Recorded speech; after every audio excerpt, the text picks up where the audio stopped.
দীর্ঘ অনেকদিন পরে দাওয়াত খাইতে আসলাম। দাওয়াতটা ছিল নাইম বেদের ঘরে, কিন্তু দাওয়াত খাইতে যাওয়ার সময় যে আমার সাথে এমনটা হবে আমি ভাবতেও পারিনি। যা শালা, প্রথমে একটা চুনা খেয়ে গেলাম।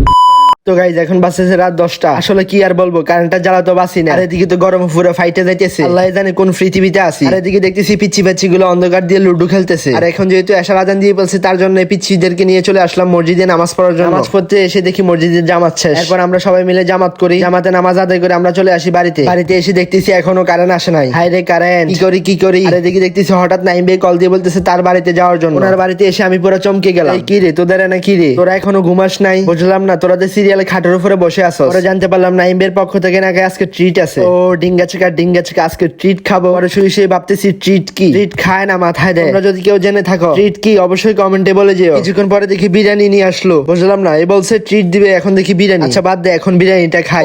অসাধারণ হয়েছে বিরিয়ানিটা। গোপন সূত্রে জানতে পারলাম বিরিয়ানি নাকি নাইম ভাই রান্না করছে। কি ও এত মজা করে বিরিয়ানি রান্না করতে পারে? ভাবছি একদম 150 খালি করে দিয়ে আসবো। অথচ দেখতেছি এই পিচ্ছি গুলো আমার থেকে অনেক ভালো খাইছে। ওই দেখো এমন ভাবে কষাইছে, ফ্যাট ট্যাক নাপ থেকে তুলিয়া চলে গেছে।